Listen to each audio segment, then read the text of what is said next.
ठीक है final year.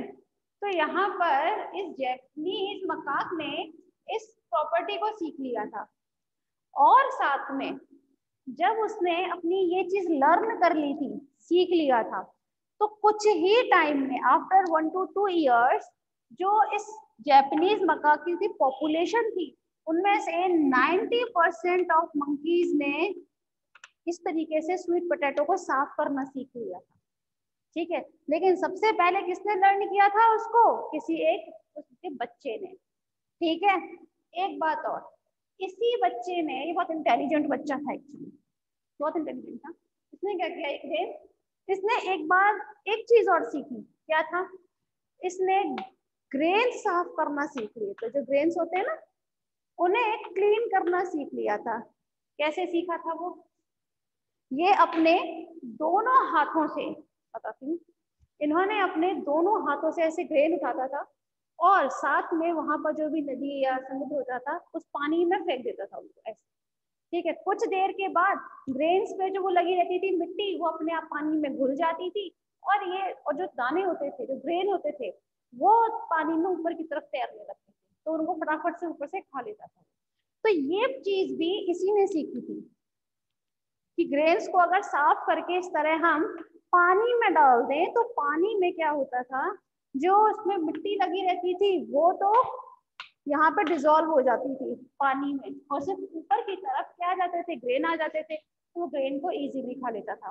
तो ये सब चीजें उसने क्या की थी? लर्न की थी। क्लियर है? ये चीज उसने लर्न की थी, याद नहीं की थी। याद मतलब होता है जो रट्टा मारा जाता है ना, उसे याद करना बोलते हैं। ठीक है, लेकिन यहाँ पे ये चीज उसने सीखी थी कि किस तरीके से हमें कोई चीज साफ करनी है या क्या करनी है, उसको सीखने में और याद करने में अंतर होता है। भाई एक चीज कही जाती है, आप लोगों ने शायद सुनी भी हो, कि रटंत विद्या फलंत नहीं, मतलब रटी हुई विद्या कभी फलती नहीं है, भविष्य में कभी वो काम नहीं आएगी रटी हुई विद्या। आपके काम में अगर कोई चीज आती है तो वो है हमेशा समझी हुई, जो आपने सीखी है वही चीज आपके काम आएगी भविष्य में। रटी हुई तो कभी काम नहीं आ सकती। आप चाहे तो अपना पास्ट उठाकर देख लें, आपने जितने भी टॉपिक सिर्फ रटे हैं वो आज की डेट में आपको याद ही नहीं होंगे, कंपेयर टू जो चीज आपने सीखी है वो चीज आपको ज्यादातर याद रहती है। तो इसीलिए लर्न माने होता है सीखना। जैसे जनरली जो लर्न कराया जाता है ना, वो जापान में बहुत ज्यादा करवाया जाता है। लर्न माने जो सीखना होता है एक्चुअली, जापान में बच्चों को सिखाया जाता है। यहाँ पर तो रटा दिया जाता है, बेटा रट ले, चाहे इंग्लिश हो, हिंदी हो, मैथ्स हो, मैथ्स जैसी चीजें तक टीचर्स रटा देते हैं बहुत सारी जगह। तो यहाँ पर सिखाया नहीं जाता है, यहाँ पर रटाया जाता है। वहाँ पर छोटे छोटे बच्चों को भी कुछ कुछ चीजें करने को दी जाती हैं, जैसे स्क्रैप बुक बनाने के लिए दी है, और कहा जाता है कि या आपको एक काम करें, सेरिकल्चर पर एक वो बना के लेकर आए, छुट्टियां हैं तो आप उस दौरान लाइफ साइकिल बनाएं, लाइफ साइकिल ऑफ सिल्कवॉर्म या life cycle of honey bee, किसी पर भी काम दिया जाता है उनको, तो वहाँ पर उनको सिखाया जाता है। आप लोगों ने फर्स्ट टाइम यहाँ पर पढ़ा था कि लाइफ साइकिल किस तरीके से होती है, किस तरीके से कौन क्या करता है, वहाँ वो छोटे होते हैं तभी से जान लेते हैं, क्योंकि फिर वो ने ये सब चीजें याद रखने की जरूरत नहीं पड़ती है, वो चीज उन्हें की होती है अपनी लाइफ में। जब वो छोटे होते हैं तो वो चीज को मेमोराइज अपने आप हो जाती है, उन्हें रट्टा लगाने की जरूरत नहीं होती कभी भी। तो जापान में जनरली बच्चों को ये सब चीजें सिखाई जाती है। ठीक है, चले आगे बढ़ते हैं हम हमारे टॉपिक की ओर। तो यहाँ लर्निंग का जो कॉन्सेप्ट है वो क्लियर है। ओहो शिट, आगे बढ़ते हैं हम। इस लर्निंग कॉन्सेप्ट को समझाने के लिए एक एग्जाम्पल और ले लेते हैं हम। जनरली जो वास्प होती हैं, ठीक है, वो क्या करती हैं, जैसे उन्होंने कोई भी उनका नेस्ट है, यहाँ पर ये नेस्ट है,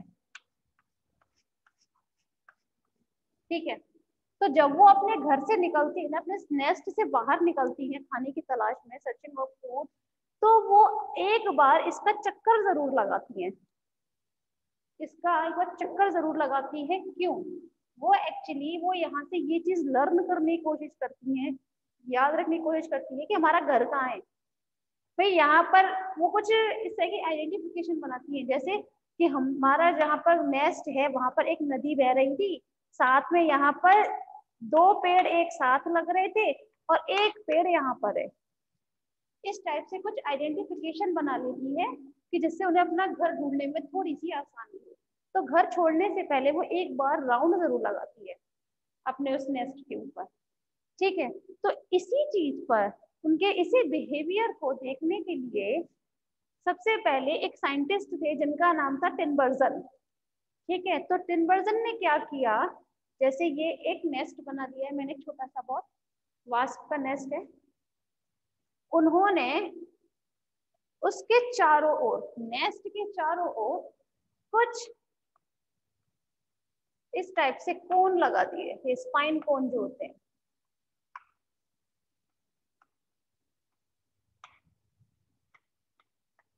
ठीक है, जनरली जो स्पाइन कोन होते हैं वो आपके इस टाइप के ना दिखकर कुछ ऐसे दिखते हैं। क्रिसमस ट्री समझते हैं ना आप लोग, बस क्रिसमस ट्री जैसे लगा दिए उन्होंने ये स्पाइन कोन। ठीक है, तो अब स्पाइन कोन जब इन्होंने लगाए तो अब वास्प इसमें से निकले अपने घर में से, अपना इन्होंने एज अ टेज अपना एक चक्कर लगाया और अपनी आइडेंटिफिकेशन बनाई कि हमारा घर इन स्पाइन कोन के, दिस इज अ स्पाइन कोन। ठीक है, तो स्पाइन कोन के बीच में स्थित है यहाँ पर। ठीक है, इस तरह से एक राउंड लगाकर ये खाने की तलाश में चले गए, फॉर सर्च ऑफ फूड। ठीक है, फिर क्या होता है, टिनबर्जन ने क्या किया, अब अपने इन कोन्स को उठा लिया यहाँ से।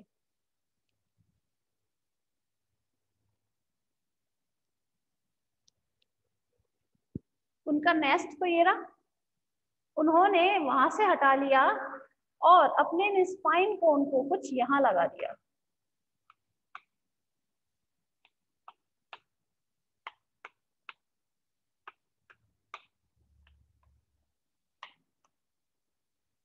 ठीक है, अब क्या होता है फाइनली यार, जैसे ही वो वास्प अब घर लौटेंगे, भाई यहाँ से तो चले गए थे खाने की तलाश में, जैसे ही जब वो घर लौटेंगे तो उन्होंने यहाँ पर देखा कि यहाँ पर कुछ स्पाइन कोन लगे हुए हैं, ये है ना।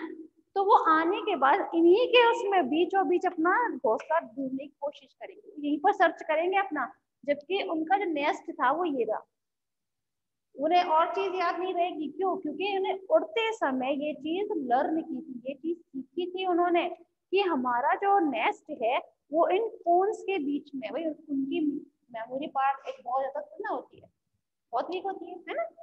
तो भाई जब वो आई तो उन्होंने क्या चीज मेमोराइज कर रखी थी, किस तरह उनके स्पाइन कोन के बीच में हमारा नेस्ट है, मगर वो तो यहाँ था ही नहीं, वो तो यहाँ पर था। तो इसी बेसिस पर टिनबर्जन ने ये कहा कि लर्निंग जो होती है वो एक स्पीशीज बेस्ड होती है, मतलब हर किसी की अलग अलग रहती है, कोई तो उसको इस वे में याद रखता है तो कोई तो और तरीके से उस चीज को लर्न करता है। क्लियर है यहाँ पर? चलिए आगे चलते हैं। अब इस लर्निंग को ही समझने के लिए क्लास, एक साइंटिस्ट थे जिनका नाम था थॉर्पे। ठीक है, तो थॉर्पे ने क्या कहा, ये जो लर्निंग होती है, ये जो लर्निंग होती है वो 2 टाइप्स की होती है।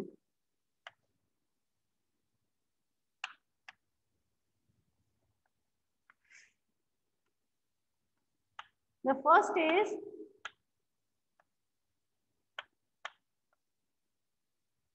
restricted learning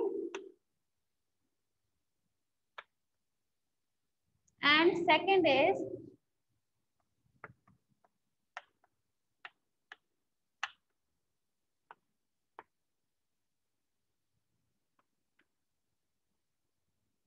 flexible learning। ठीक है, तो यहाँ थॉर्पे जो थे उन्होंने ये कहा था कि जो लर्निंग होती है वो 2 टाइप्स की होती है, the first is restricted and second is flexible. ठीक है, अब ये जो इन दोनों में डिफरेंस होता है लर्निंग में वो क्या रहता है क्लास, एक्चुअली जो कुछ एनिमल्स हैं, सॉरी, वो कुछ लर्निंग मतलब कुछ ऐसी चीज सीखते हैं जो उनकी रिस्ट्रिक्टेड होती है। रिस्ट्रिक्शन से यहाँ मतलब है कि उन्होंने अपनी लाइफ में जो चीज एक बार सीख ली, ठीक है, एक बार जो उन्होंने ग्रैब कर लिया वो ही चीज उनकी पूरी जिंदगी रहती है, होल लाइफ। ठीक है, वो ही चीज उनकी पूरी जिंदगी रहती है। ये होता है रिस्ट्रिक्शन, रिस्ट्रिक्टेड लर्निंग जिसमें आ जाता है। जैसे उसमें वो बिल्कुल भी कुछ भी चीज ऐड नहीं करेंगे, ना करना चाहते हैं, ना उनकी मेमोरी पे वो चीज लर्न हो। ठीक है, और फ्लेक्सिबल है, नाम से पता चल रहा है थोड़ा फ्लेक्सिबल होता है। मतलब इसमें ये टाइम के साथ में इसमें बहुत सारी चीजें जुड़ती जाती हैं। कुछ चीजें ये भूलते हैं, कुछ चीजें अपनी ऐड करते हैं, तो उसमें लगातार जो है वो सीखते रहते हैं। जैसे हम लोग हैं, क्या हम जन्म से सब चीज सीख चुके होते हैं? नहीं, हम हमारे बुढ़ापे तक सीखते हैं बहुत सारी चीजें। कुछ चीजें तो हम लोग अभी भी सीख रहे होते हैं, कुछ हम कुछ सालों के बाद सीखेंगे, और कुछ तो बहुत बूढ़े हो जाते हैं। जैसे अब आप बहुत एजेड लोगों को भी देखो, तो वो लोग या तो डांस सीख रहे होते हैं या फिर कुछ और चीज सीख रहे होते हैं। तो लर्निंग उनमें बहुत सारी वो रहती है, पूरे लाइफ टाइम चलती रहती है लर्निंग की प्रोसेस जो है। ठीक है, तो यहाँ पे लर्निंग भी जो है वो टू टाइप्स की हो गई। एक होती है जिसे वो क्या करते हैं, एक बार जो चीज कर ली सो कर ली, उसके बाद में कोई चेंजेस नहीं होगी लर्निंग में। एक होता है फ्लेक्सिबल, की उसमें वो चीज क्या होती है, चीज होती है, कुछ चीज एडिशन होती जाती है, कुछ चीज वो जो गिव अप करते जाते हैं। क्लियर है? अगर हम बात करें हमारे रिस्ट्रिक्टेड लर्निंग की क्लास, तो रिस्ट्रिक्टेड लर्निंग में जो सबसे पहले इससे इम्पोर्टेंट जो बात रहती है वो होती है, जिसमें आ जाता है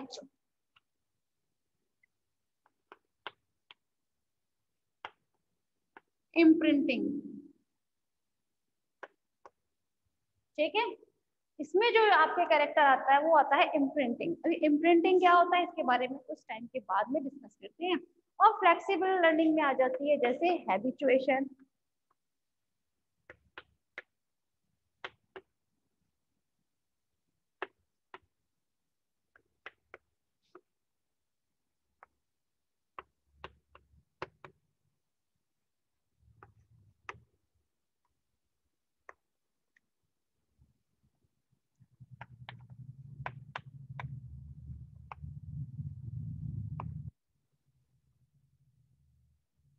हाँ भाई, अगर हम रिस्ट्रिक्टेड लर्निंग की बात करते हैं तो उसमें हमें बात क्या करनी होगी, इम्प्रिंटिंग की।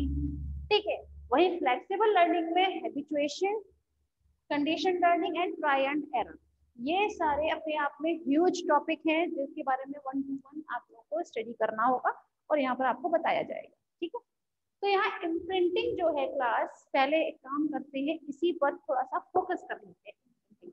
ये इम्प्रिंटिंग एक इस टाइप का कॉन्सेप्ट होता है, इस टाइप की लर्निंग होती है जिसमें जो एक बार सीख लिया उसमें से बिल्कुल भी चेंजेस नहीं होंगे। ठीक है, चलो उसी को पहले पढ़ लेते हैं।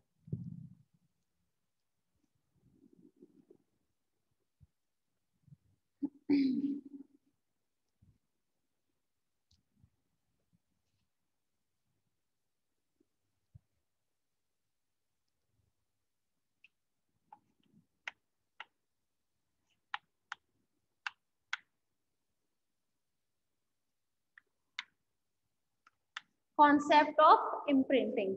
इम्प्रिंटिंग के बारे में आप लोगों ने थोड़ा बहुत तो समझ ही लिया। इम्प्रिंटिंग क्या होती है? इम्प्रिंटिंग मतलब जो एक बार में रह गया, याद आपने जो भी कुछ लर्न किया है वो उसके साथ होल लाइफ रहता है। ठीक है, इसके बारे में सबसे पहले एक साइंटिस्ट थे जिनका नाम था हेनरॉथ।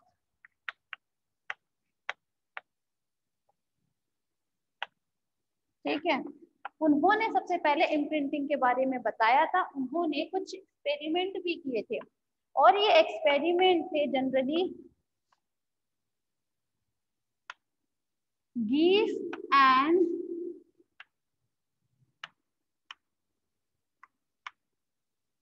डकलिंग्स पर किए थे उन्होंने। ठीक है, उन्होंने गीज एंड डकलिंग्स। देखिए गीज भी अब आप लोगों ने देख ही लिया होगा, गीज एनिमल कैसा होता है भाई। तो गीज के बच्चे और डकलिंग होते हैं डक्स के बच्चों को डकलिंग होते हैं। ठीक है, तो गीज में क्या होता है, गीज और डकलिंग एक ही जैसे है पैटर्न पूरा, लेकिन हम पहले गीज के बारे में बात कर रहे हैं। जैसे ही गीज ने एग ले किया, ठीक है, वैसे ही हेनरॉथ ने अपने असिस्टेंट से कहा इन्हें यहां से लेके जाओ, किस लिए, फॉर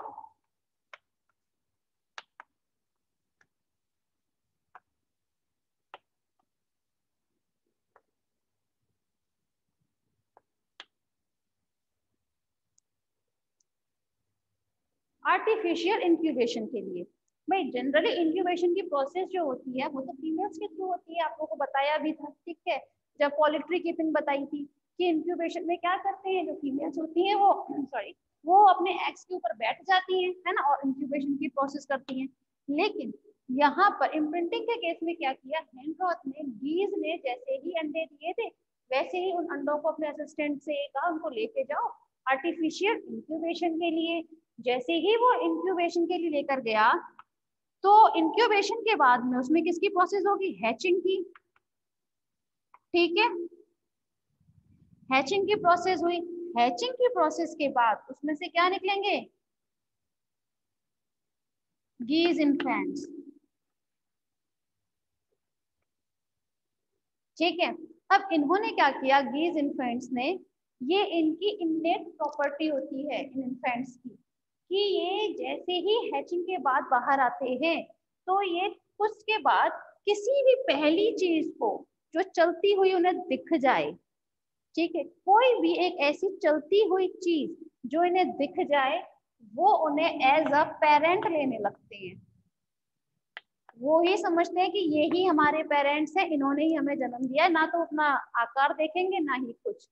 तो हुआ क्या, अब चूंकि भाई यहाँ पे आर्टिफिशियल इंक्यूबेशन के लिए कौन लेकर गया था, जो हेनरॉथ का असिस्टेंट था, इट मींस यहाँ पर एक ह्यूमन था, है ना, एक ह्यूमन ही तो था जिसने ये पूरी प्रोसेस की थी, क्योंकि ये पूरी प्रोसेस कैसी होगी, अब इन विट्रो होगी, ठीक है। तो हुआ क्या, ह्यूमंस ने जिसने भी किया था यहाँ पे पूरी प्रोसेस, आर्टिफिशियल इंक्यूबेशन कराया, उसका हैचिंग की प्रोसेस हुई, तो जैसे ही बच्चे निकले उन्होंने उसी असिस्टेंट को अपना फादर समझा, उसी असिस्टेंट को अपना पेरेंट्स पेरेंट समझा था, सॉरी, क्लियर है।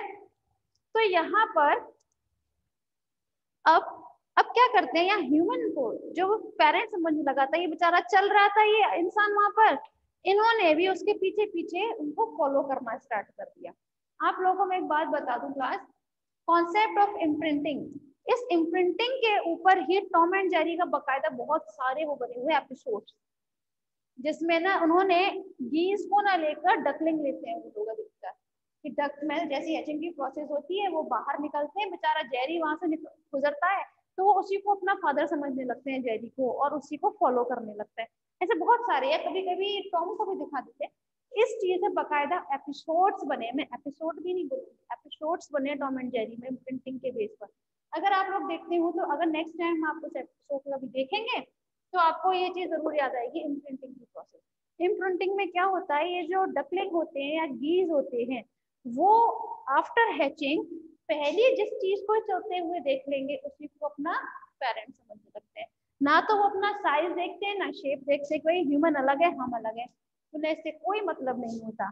लेकिन अगर हम इन इन्फेंट्स को इनके पेरेंट्स से भी मिलवाएं ना अगर, तो ये उनको भी नहीं पहचानेंगे, उनको में कोई इंटरेस्ट नहीं दिखाएंगे कि भाई हमें हमारे पेरेंट्स से मिल रहे हैं, थोड़ा सा इंटरेस्ट दिखाएं, क्या चीज है, यस मैम हाँ होता है जनरली, ठीक है। तो अगर हम उन्हें उनके पेरेंट्स से भी मिलवाएंगे तो क्या होगा, वो उसमें भी इंटरेस्ट नहीं लेंगे, क्यों, क्योंकि वो तो अपना पेरेंट्स को ऑलरेडी मान चुके हैं। लेकिन इनके पेरेंट्स जानते हैं कि ये हमारे ही बच्चे हैं, तो पेरेंट्स जानते हैं, बच्चे कभी नहीं जानते हैं। फिर क्या करते हैं कि इनको, अगर आप चाहते हैं कि वे इनके बच्चे इन्हीं से वो करें, तो हमेशा जब इंक्यूबेशन के बाद में हैचिंग हो उससे पहले ही उन्हें, अच्छा मैम टाइम अप हो गया, ठीक है, तो क्लास एक काम करते हैं, इसके आगे की प्रोसेस जो है वो कल बात करते हैं, ठीक है।